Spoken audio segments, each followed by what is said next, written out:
Então repete comigo, fala assim: é daqui para frente. O que passou, passou. Olha o que ele disse para Pedro: não tenha medo, é daqui em diante, é daqui para frente. Coloca essa palavra no seu coração, ministra o seu coração, fecha teus olhos, fala: é daqui para frente. Por que o Senhor falou para Pedro: não tenha medo? Porque quando você pensa no passado, muitas vezes ele te assombra. Quantas vezes você pensa em coisas que você fez, meu Deus, eu estou pagando o preço. Não, você não está pagando o preço já foi pago por você. Você tem que ter coragem para vencer o passado, vencer ele na sua mente. De propósito, Jó, que faz todo sentido a palavra também, porque há esperança para a árvore, pois mesmo cortada ainda se renovará, e não cessarão os seus rebentos. Se envelhecer na terra a sua raiz, e no chão, onde mesmo? No chão. Fazer o que? Morrer o seu tronco.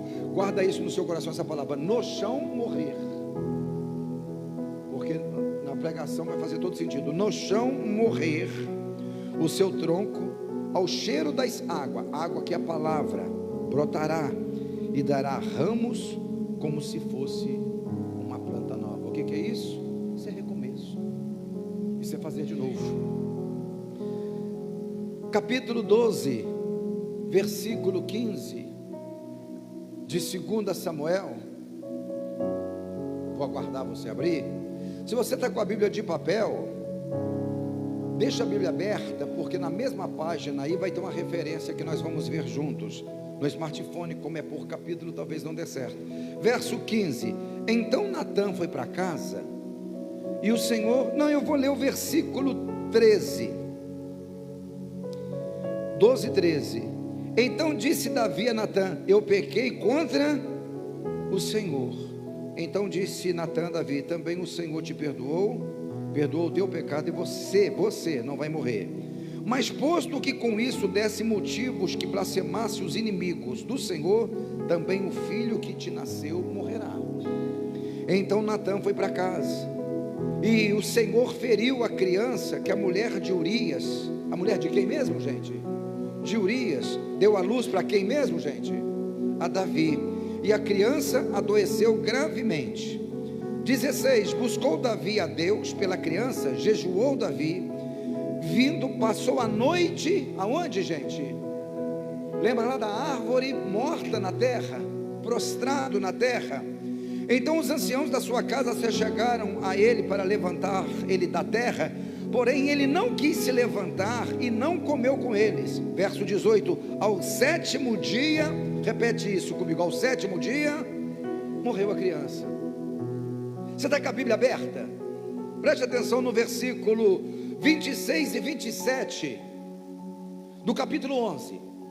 Então preste atenção, o que você vai ler está antes desses acontecimentos que nós acabamos de ler. Vamos lá. Ouvindo, pois, a mulher de Urias que seu marido era morto, ela o pranteou, ela chorou. Passado o luto, repete comigo o seguinte, fala assim: o luto passa. O luto passa, repete isso comigo. Então vamos lá, 2 Samuel 11, 27. Passado o luto, mandou Davi buscá-la e a trouxe para onde? Para onde que ela foi? Para o palácio. E o que aconteceu mais? Tornou-se ela a sua esposa, e ela lhe deu à luz a um filho. Olha o ponto, acabou. Porém tudo isso que fizera Davi foi mal aos olhos do Senhor. A coisa mais difícil do mundo é recomeçar, você tentar de novo. O começar é muito mais simples. Por quê, pastor? Porque o começar é muito mais simples. Se o recomeçar devia ser mais simples, ontem eu estive no lugar trazendo essa palavra, pregando uma palavra, eu preguei exatamente essa palavra.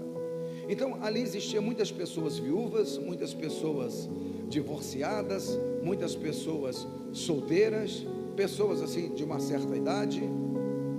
Então, pessoas com experiência na vida, então se a gente olhasse, uma pessoa, por exemplo, que abriu uma, duas, três empresas e não deu certo, na quarta não seria muito mais fácil, porque ela tem já experiência com sobra que ela não tinha nas vezes anteriores, sim ou não? Mas quem já passou por algumas tentativas nesse sentido, é mais fácil ou mais difícil? É mais difícil por quê? Porque vem traumas, vem medos. Então o recomeçar é mais difícil, não pelo ato profissional ou da prática em si, que da prática era para ser bem mais simples, mas do ato em si. Fala para uma pessoa que, por exemplo, se divorciou para casar de novo, se é simples. Eu falo pessoas que têm preocupação e temor de Deus, é muito difícil. Por quê? No novo relacionamento, qualquer trejeito, conheceu a princesa, conheceu um príncipe, qualquer trejeitos da pessoa anterior, fala, ai meu Deus, tudo de novo? Não. Sim ou não? Abre-se uma empresa, começa uma crise que teve na empresa anterior, que teve que fechar. A primeira coisa que vem na mente, pastor, isso está na Bíblia? Está na Bíblia. Eu já trouxe uma mensagem aqui a respeito, que a maior dureza para Deus convencer Moisés, não foi os sinais e os poderes que ia acompanhar, era trabalhar na mente de Moisés. Porque lá no capítulo 7 de Atos dos Apóstolos, diz que Moisés pensava que os irmãos iriam reconhecê-lo, que ele era um futuro libertador, mas está escrito exatamente assim, mas os seus irmãos não reconheceram. E Moisés matou um egípcio defendendo um hebreu, e depois dois hebreus brigando, ele foi, irmãos, ele querendo conduzi-los à paz. Vocês são os irmãos, vocês não devem brigar. Falou, quem é você que constituiu juiz ou tutor sobre nós? Por uma acaso você quer matar-me como você fez com o egípcio ontem? Diz que a essas palavras aquele homem poderoso tornou-se um andarilho. Passa-se 40 anos, ele no deserto, a vida não evolui, o chamado fica enterrado, o propósito de Deus não acontece. Por quê? A gente vai descobrir no capítulo 4, versículo 1, depois que Deus faz alguns sinais, ele fala, Senhor, o povo não vai me ouvir, não adianta eu fazer o sinal que for, porque eles não me ouvirão a minha voz. Por quê? Foi um trauma que ele passou no passado. Então por isso que não é fácil recomeçar, principalmente quando você erra mais de 2 vezes na mesma situação. Só que o que eu aprendo aqui? Davi comete um erro terrível, e eu acredito que o maior erro de Davi, eu não estou classificando o pecado não, pelo amor de Deus, eu não estou classificando o pecado, mas numa ótica humana, ao invés do adultério que ele cometeu foi muito sério, mas o maior pecado que eu vejo isso aqui foi um assassinato. Ele matou o marido da mulher para ficar com a mulher dele. Ele já tinha adulterado. Então, um erro, um abismo chamando a outro abismo. Então, se você não for dirigido por Deus, e quem que era Davi? Davi era um homem segundo o coração de Deus, que cometeu um erro de não ir para as guerras, porque está assim, no tempo que os reis iam para a guerra, Davi ficou no alpendre do seu palácio. Então ele já estava no lugar que não era para estar. Aí o diabo arma a armadilha com a esposa do Urias. Caiu na armadilha, a mulher manda avisá-lo, estou gestante, estou grávida. E ele tenta encobrir o erro, manda chamar o marido dela da guerra. Você conhece a história, só para recapitular. O marido da guerra faz de tudo para o marido ficar com a esposa, para o quê? Para ele assumir como se fosse pai da criança, ou seja, encobrindo erros em cima de erros. Não vai prosperar, não dá certo. No começo pode até dar, mas não vai dar certo. Então a gente tem que fazer a coisa certa, do jeito certo. Por quê? Porque Deus não tem compromisso com erro. Deus não abençoa coisas que não é da vontade dEle. Você vai orar a vida inteira e Deus não vai mover uma palha. Por quê? Tudo isso desagradou ao Senhor. O que está escrito em Salmo? Agrada ao Senhor, ou agrada-te do Senhor, e Ele vai satisfazer os desejos do seu? Todos, pastor? Não. Aqueles que estiver alinhado com a vontade dEle. Mas pastor, se eu tomar uma decisão errada, com o decorrer do tempo, Deus não muda de ideia. Não, Deus é imutável. Deus não muda de ideia. Vocês estão compreendendo, sim ou não? Enfim, ele manda matar o marido da mulher. Eu tive o cuidado de ler com vocês aqui. Olha, duas visões diferentes. No capítulo 11, versículo 27, o que que acontece? Davi casa com sua mulher, o marido dela morreu. A vida dela aparentemente ficou melhor, porque ela veio agora habitar num palácio, e agora ela é esposa do rei, e o Davi, a mulher que ele amava. Então está tudo certo. Só que tem um negócio: ele orou a Deus? Ele pediu direção para Deus? Não. Deus sabia o que ele estava fazendo? Deus fez alguma coisa? Não, porque Deus nos ensina. Quem vai tomar a decisão é eu e você. Deus não criou robôs. Por isso que eu estava lendo um versículo. Se alguém tiver curiosidade, não faz nada, não tem nada a ver com o assunto, mas Marcos capítulo 10, versículo 1, que o Espírito Santo me trouxe no coração. Preste atenção o que está escrito. Se você não tem habilidade na Bíblia, não precisa abrir, porque eu vou continuar a pregação no capítulo 12. Aleluia. Vocês acharam? Marcos 10, verso 1. Levantando-se Jesus, foi dali para o território da Judéia, além do Jordão, e outra vez, preste atenção, as multidões se reuniram onde, gente? Em volta dele, perto dele, e ele de novo, o que que tem? As ensinava segundo o seu costume. A multidão estava em volta de Jesus. O que que ele gostava de fazer? Ensinar.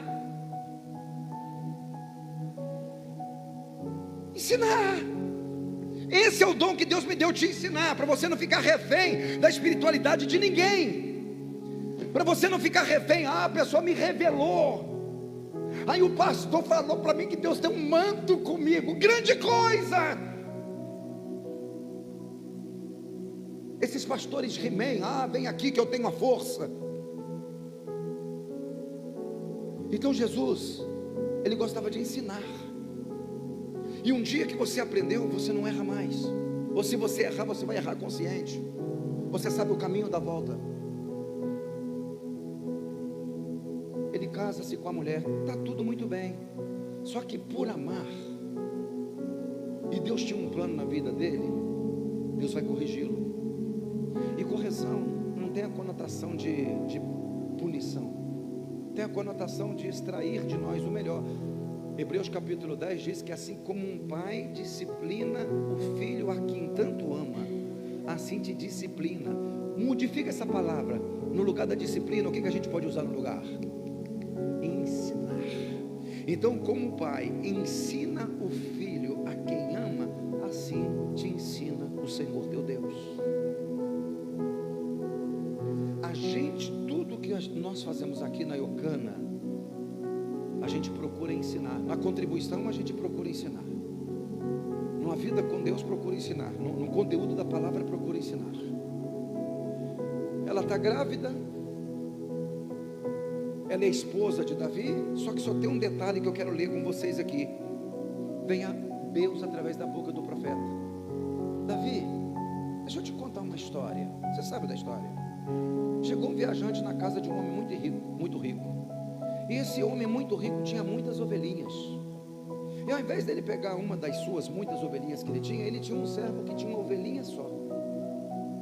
E ele pega a única ovelhinha do servo, mata-se para se alegrar com esse viajante que chegou na casa dele. Davi fica irado: esse cara deve morrer. Natan, é verdade. E esse cara que deve morrer é você. Qual que foi a reação dele? Também lá na minha casa, eu olho para baixo, a mulher está tomando banho, uma hora daquela pelada. Se é a gente quer justificar o nosso erro. A gente sempre tem uma desculpa. Esse é o nosso problema, porque o verdadeiro arrependido não dá desculpa. Ele não procura justificar-se, porque ele tem alguém que justifica ele, que é o sangue de Jesus. Pequei. Quando ele fala eu pequei, eu devo morrer, porque a sentença era de morte. Lembra que a sentença saiu dos lábios dele? Esse cara deve morrer. A sentença saiu dos lábios dele, que é isso que devia acontecer. Por isso que o profeta para ele: você não vai morrer, porque o Senhor já te perdoou.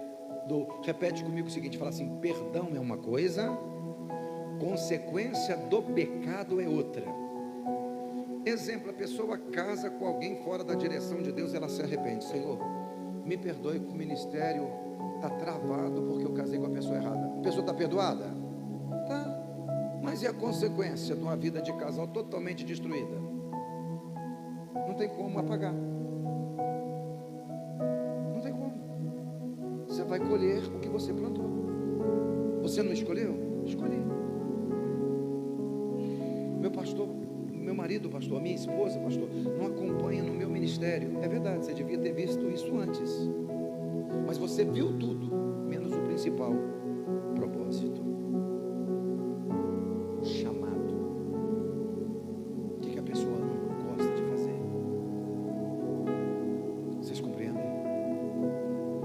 Mas a gente tem uma falsa esperança que Deus vai mudar de ideia. Eu já falei aqui a respeito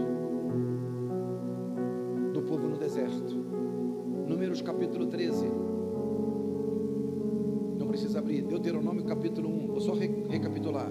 Quero usar alguns irmãos, alguns valentes aqui como exemplo. E queria que vocês, nós não ensaiamos nada. Então, pelo amor de Deus, não me faça passar vergonha. Mas vai ser fácil. Capítulo 1 de Deuteronômio.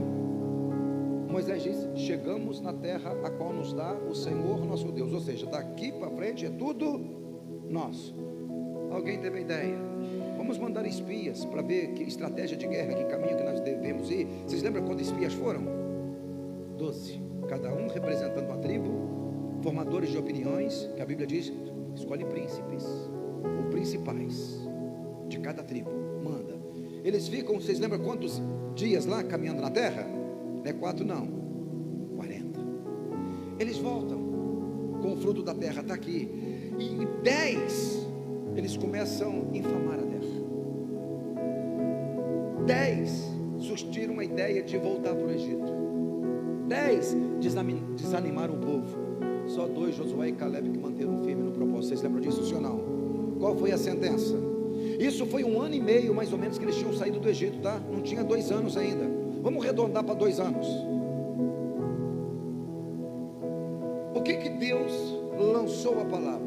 Nenhuma dessas pessoas que viram a boa terra e a rejeitaram entrará nela.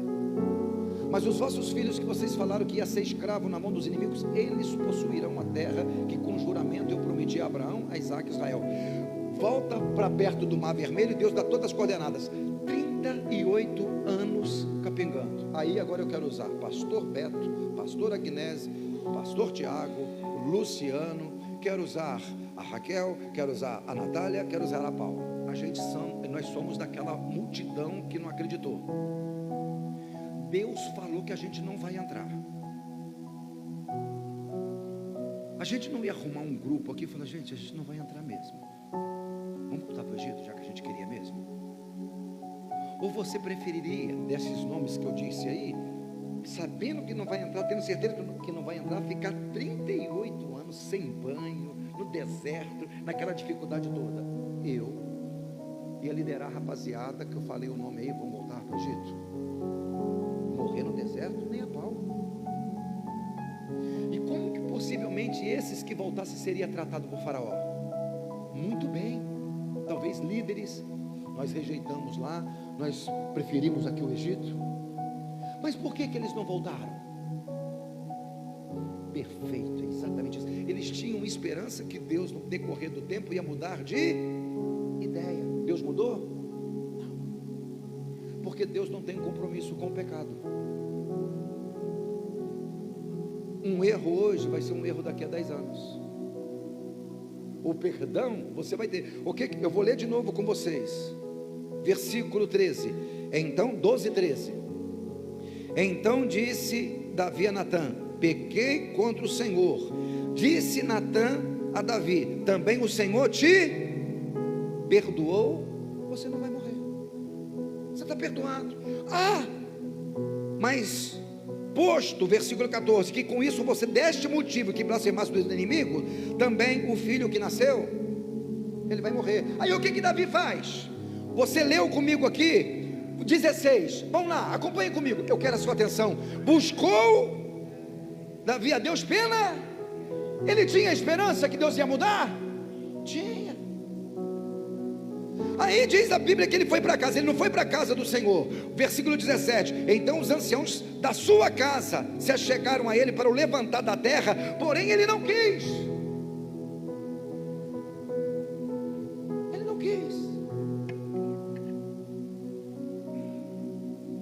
E ele está há 7 dias. Repete comigo o seguinte, fala assim: quem não busca o Senhor para tomar decisões, vai buscar a Deus por punições. Ele buscou a Deus para casar com aquela mulher? Não. Aparentemente nos olhos da sociedade não está tudo certinho, porque o que a sociedade viu? Que o marido dela morreu numa guerra, e o Davi, num ato tão bondoso, não desamparou a viúva.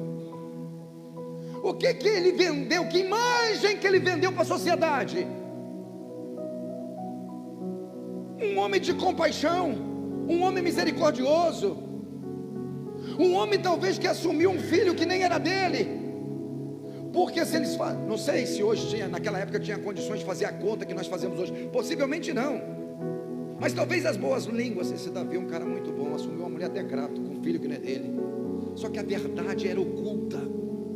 Só que eu não tenho que preocupar com a opinião pública, eu tenho que me preocupar se eu estou agradando a Deus, e não tem nada mais que agrada a Deus do que eu cumprir o propósito que Ele confiou na minha vida.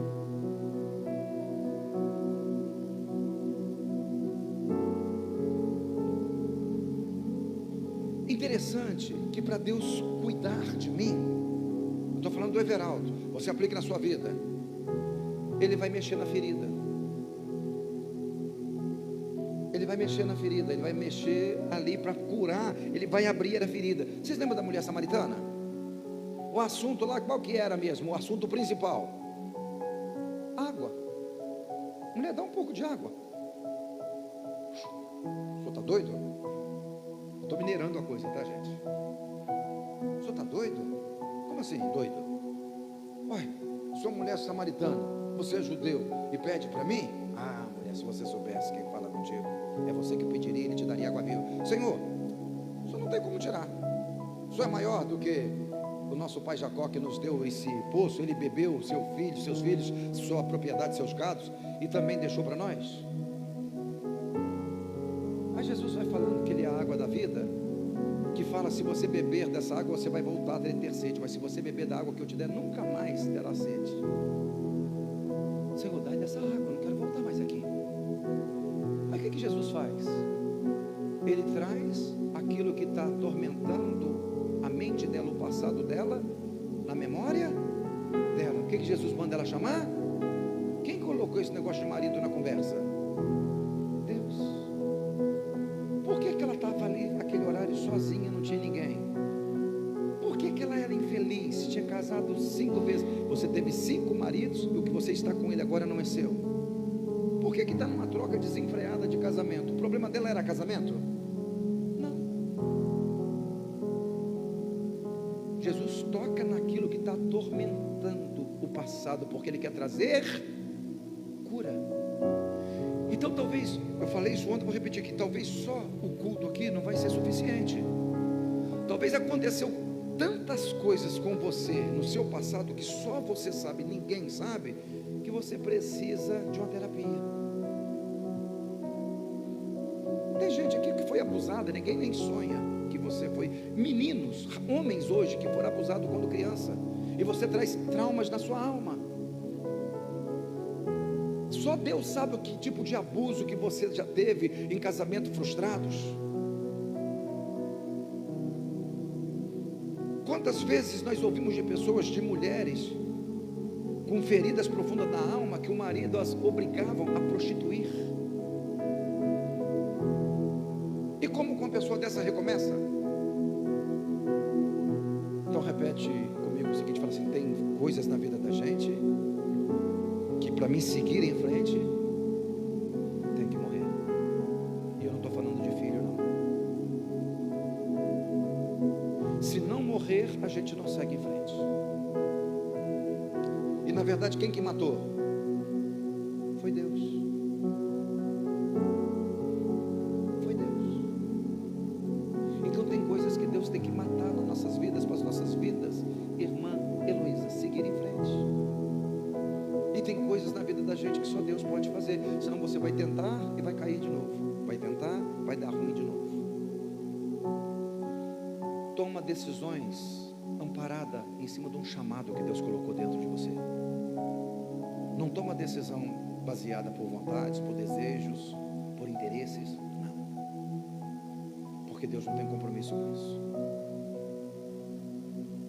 Não teria nada disso acontecido se esse final do versículo 27 do capítulo 11 não tivesse escrito: porém, isso que Davi fizera foi mal, foi errado aos olhos do Senhor. Estava tudo muito bem, se isso aqui não tivesse sido escrito. Você pode fazer tudo certinho, mas se desagradou a Deus, está tudo errado. A gente não vai ver Davi buscando a Deus, mas quando Deus dá a sentença, ele fica 7 dias jejuando, largado às traças, jogado no chão. Mas o que acontece com um tronco que praticamente está morto no chão, ao cheiro das águas? Ele renova. Deus pode renovar a vida de Davi, que está jogado ao chão? Pode. Preste atenção no que nós vamos ler. Versículo 19, nós lemos já o 18, que ao 7º dia a criança morreu. Vamos ler o 18, ao 7º dia a criança morreu, 7 dias. Temia os servos de Davi de informá-lo que a criança era morta, porque diziam: se estando a criança ainda viva, nós falávamos, porém ele não nos ouvia a voz, como nós podemos falar para ele que a criança está morta? Ele mais vai se afligir. Viu, porém, Davi que os seus servos cochichavam uns com os outros, e entendeu que a criança tinha morrido, porque ele disse a seus servos, ele perguntou: a criança morreu? E eles responderam: sim, morreu. Olha para mim fazendo um favor.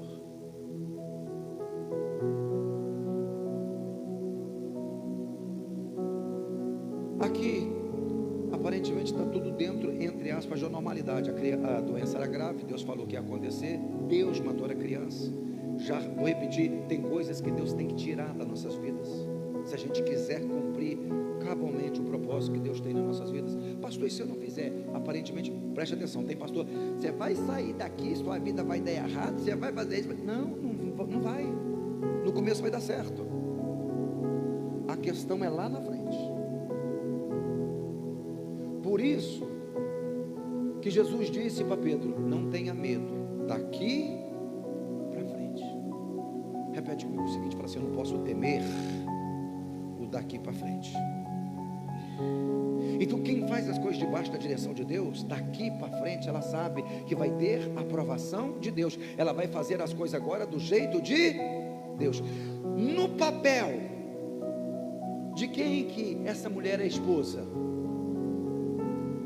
No papel, no 11 nós lemos, Davi casou com ela. Mas o que ela trazia no ventre, estava debaixo de bênção ou de maldição? Na ótica de Deus, no versículo 15, 12 e 15, leia de novo. Então foi Natã para casa, e o Senhor feriu a criança que a mulher de Urias deu luz a Davi. Deus considerou aquele casamento? Leia de novo comigo, olha, eu vou ler tudo de novo, que eu quero que isso entre na sua mente. Capítulo 11, versículo 27. Passado o luto, o que aconteceu? Davi mandou buscá-la, trouxe ela para onde? Para o palácio. E ela se tornou a sua esposa. Você está em que capítulo? 11, 27. 12, 15.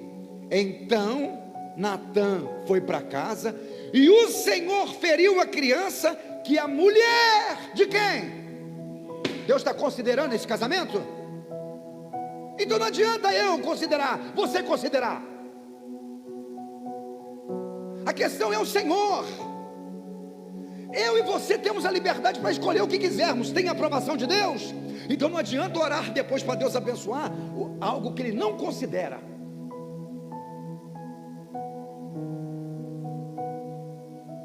Não peça. O que eu faço, pastor? Rói o osso, não comeu o filé? E deixa Deus agir. Mas você que não tomou decisão ainda, cuidado, para você não chorar amanhã na cama, que é lugar quente. Já dizia lá aqueles filósofos mineiros.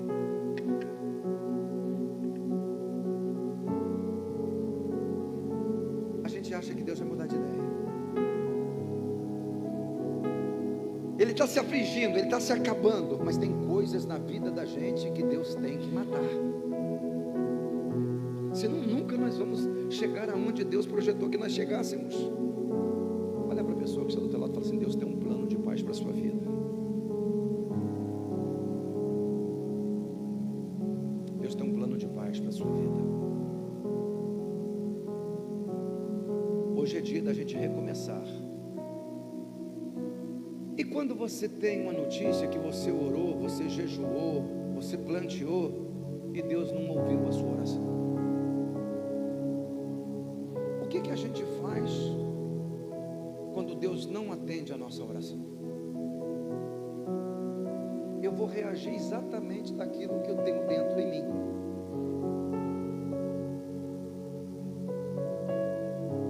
Eu ficar alegre, eu contar testemunho, eu dar vitória quando Deus atendeu a oração, é uma coisa. Mas eu mostrar a mesma satisfação em Deus quando Ele não ouve a minha oração, que Ele não faz aquilo que eu queria que Ele fizesse, aí vai demonstrar de fato, de verdade, quem eu sou. Eu sou uma pessoa comum que frequenta uma denominação religiosa, não importa ela qual seja, ou eu sou alguém, como está escrito em 2 Coríntios 5,17, se alguém está em Cristo, é outra pessoa, é nova criatura. Quem eu sou? Quem é você? O que essa palavra nos tornou? Ela conseguiu mudar o nosso coração para as nossas escolhas serem baseadas nesta palavra? Essa palavra conseguiu, a ponto de penetrar o meu coração, eu demonstrar gratidão ao Senhor, independente da resposta que Ele me der.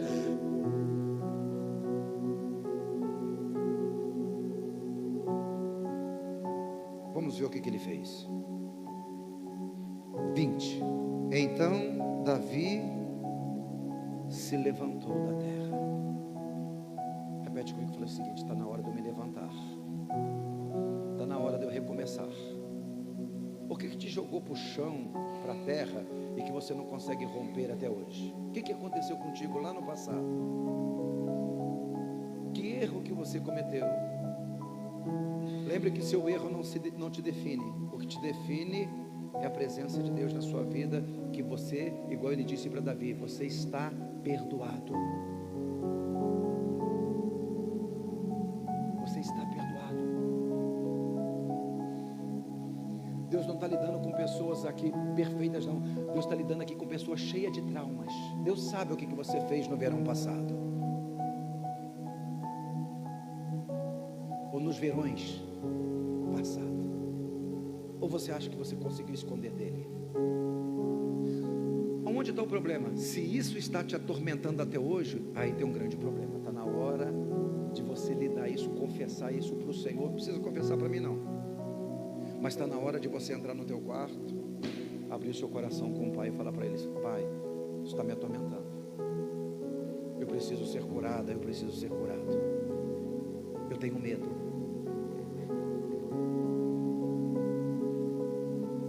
Repete comigo o seguinte, fala assim: eu vou me levantar do chão. Ah, mas assim você está tentando.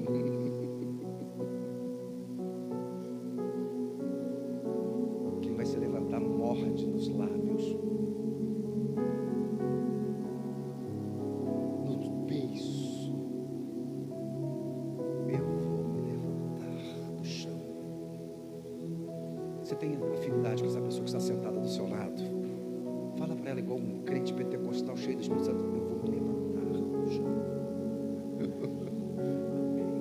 vou me levantar do chão. Lucas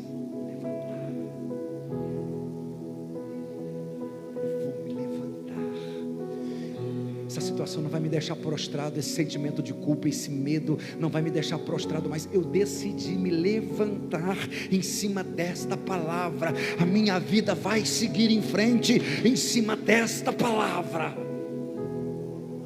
Você não depende de ninguém, você tem um pai que cuida de você.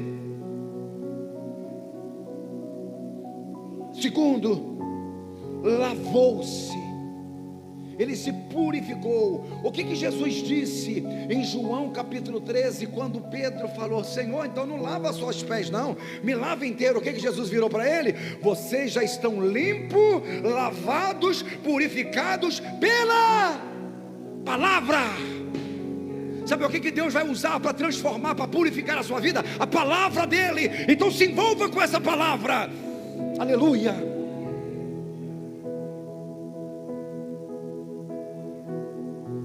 Terceiro, ungiu-se.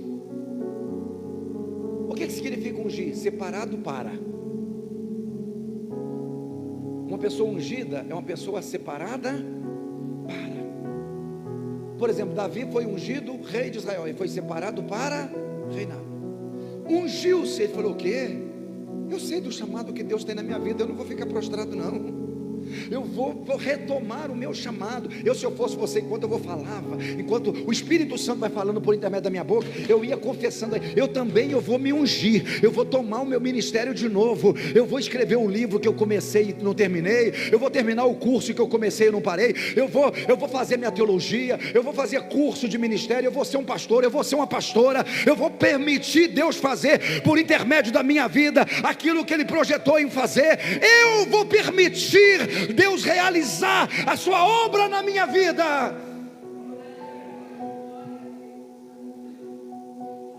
Ungiu-se. Você não tinha sonho para liderar um PG? O que é isso, pastor? Célula, é a mesma coisa. Você vai.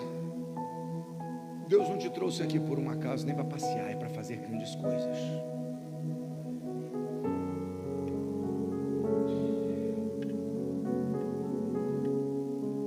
Ungiu-se, e por fim ele mudou de vestes. Ele mudou de vestes. Até quando você vai continuar com essa roupa de luto? Não está na hora. O que significa na Bíblia mudar de vestes? Recomeço. Lembra quando o faraó mandou chamar José? Ele sai da cadeia, primeira coisa que faz com ele: muda de vestes. Um recomeço, uma oportunidade está surgindo. No dia que ele é empossado primeiro-ministro do Egito, muda de vestes de novo. Olha para a pessoa que está lá e fala assim: Deus está mudando as suas vestes hoje. Deus está mudando as suas vestes hoje. Deus está recomeçando com a sua vida hoje, está fazendo de novo. Para isso você está vencendo os medos, os traumas, sabe, as vozes que falam ao seu ouvido, porque tem uma voz mais alta que a voz de Deus falando no seu coração. Então está na hora de você mudar de vestes, de você colocar roupas brancas, que é os atos de justiça, justificado pelo sangue de Jesus. Se eu fosse você, tomava posse dessa palavra. Aleluia.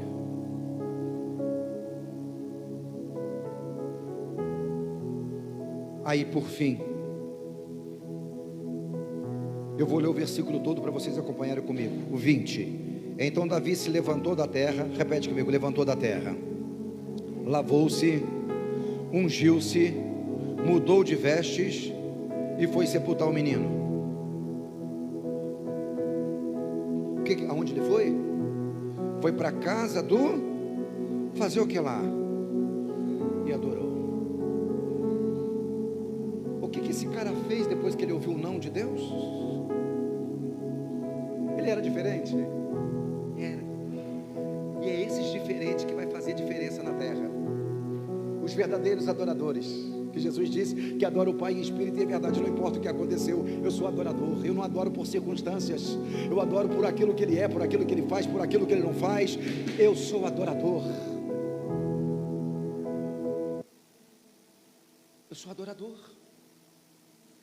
Ele foi para a casa do pai, ele não foi sepultar o menino, ele não foi cuidar do morto, coração dele. Ele entra no Santo do Santíssimo. O senhor viu que eu jejuei? O senhor viu o que eu pedi?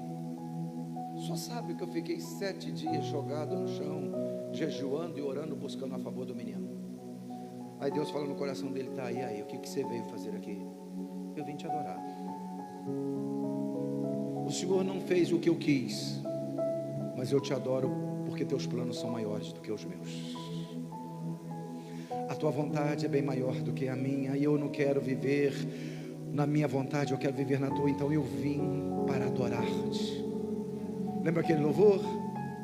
Eu vim para adorar-te, eu vim para prostrar-me, eu vim para dizer que és meu Deus, és totalmente amável, totalmente digno, tão maravilhoso para...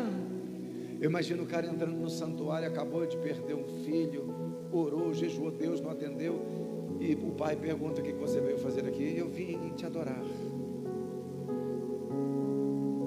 Aquilo que eu faço mostra exatamente quem eu sou. Não importa o que aconteceu contigo, hoje é dia de recomeçar. E o que você vai fazer? O que eu vou fazer? O que nós vamos fazer? Nós vamos entrar no santuário e adorar.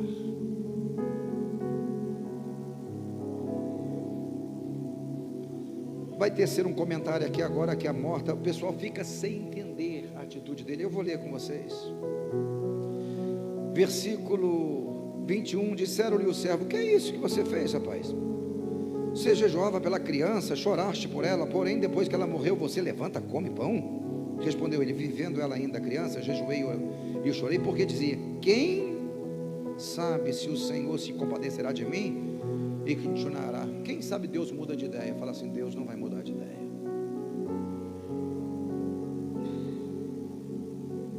Porém agora que é morta, por que eu vou jejuar? Poderia eu fazê-la voltar? Eu irei a ela, porém ela não voltará a mim. Versículo 24. Então Davi veio a Betseba, consolou-a, se deitou com ela, teve ela um filho, a quem Davi deu o nome de Shalom, paz completa. Então depois que ele sai da oração, que ele tenta de novo, ele dá o nome de filho de paz, Shalom, paz completa, paz na plenitude. E olha o finalzinho do versículo: e o Senhor o amou. Mas aquele mesmo Deus que matou o filho com a mesma mulher, na mesma cama possivelmente, no mesmo palácio, está amando esse? Repete comigo, fala assim: se eu fizer as coisas da vontade de Deus, Ele vai me amar. Versículo 25. Davi o entregou nas mãos de quem? O outro não entregou na mão do profeta, não? Não. Se eu faço as coisas conforme a vontade de Deus, eu posso colocar tudo nas mãos. Quem que o profeta representa ali? Deus. Fala assim: aquilo que Deus me deu, tudo que Deus me der. Repete comigo, fala: empresas, negócios, casamento, eu vou colocar na mão de Deus. Vamos ver se Deus aceitou. Entregou-os na mão do profeta Natã. O profeta o chamou de Gedidias. O que significa? Por amor do Senhor. Então Salomão teve 2 nomes, um dado por Davi, Shalom, paz completa, e o outro, Gedidias, por amor do Senhor. O outro do pecado, qual que era o nome? Não tinha. Não foi circuncidado no 8º dia, não recebeu o nome. Por quê?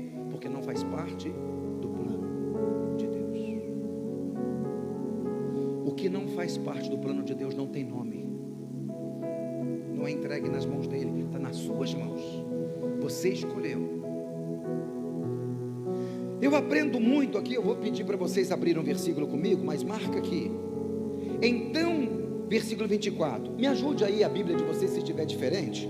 Então Davi veio a Betseba, consolou, se deitou com ela novamente, coabitou. Marca aqui, volta lá, no Gênesis capítulo 4, se não me falha a memória. Eu vou voltar ali em Samuel para terminar, tá?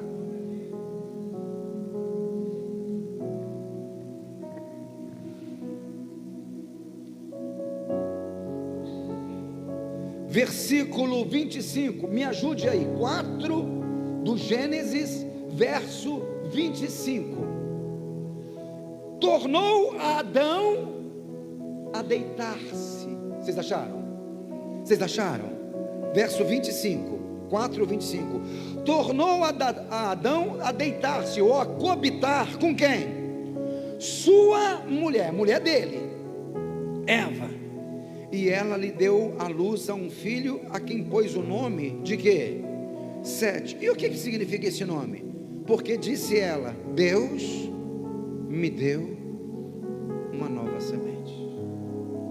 Tem tradução que diz um novo descendente.